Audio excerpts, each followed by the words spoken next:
It may seem obvious, but the difference between successful lawyers and those who are not successful or don't feel successful is confidence. Lack of confidence, especially self-doubt, causes people to overthink, make bad decisions, lose focus, and ruin their health. It lives in the past and is the bastard child of perceived mistakes and failures. Without confidence, overwhelming self-doubt robs you of satisfaction and demolishes your confidence, even when you do well. What can you do if you are riddled with self-doubt and spiraling toward burnout? Fortunately, a few easy strategies can help you build confidence.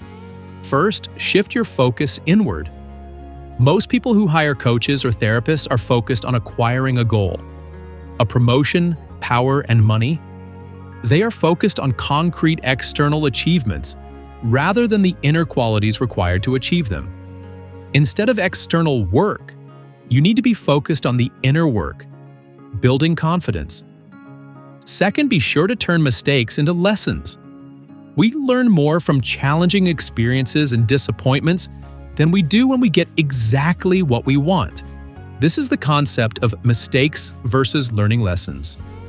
Just because you don't get what you want or expect, that doesn't mean you made a mistake or did something wrong.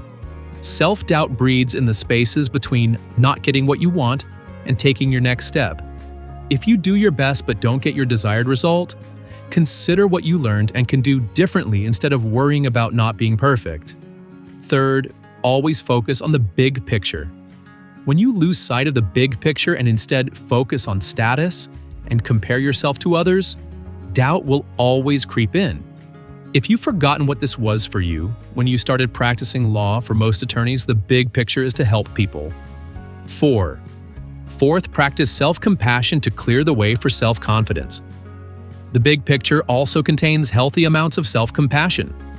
Are you your own best friend or your biggest critic? The negative aspects of your psyche are the ego, the inner child, and the inner critic. Self-compassion does not allow these negatives to hijack your confidence, whether stemming from half-remembered critics, teachers, family members, or peers who were unkind and manipulative.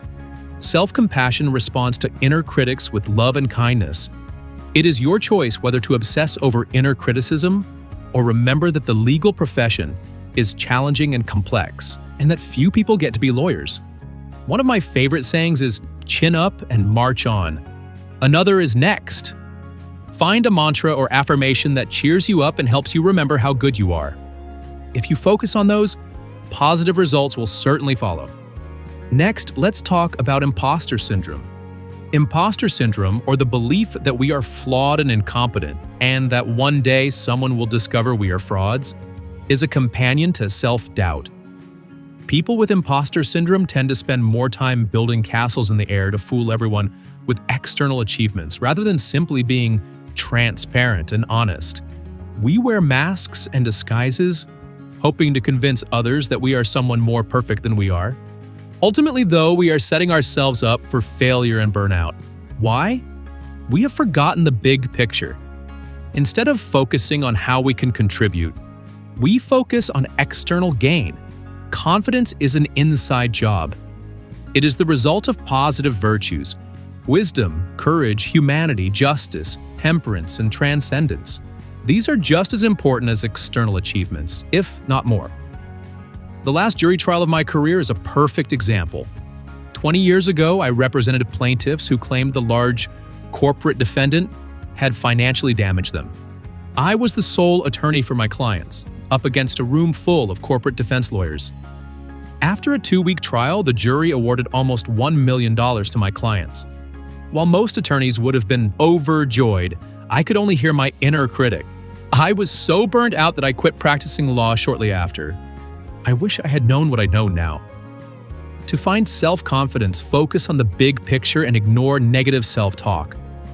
While it may feel as though you are only as good as your last win or last deal, the truth is, you're only as good as you believe you are. Let that belief be the foundation of your success.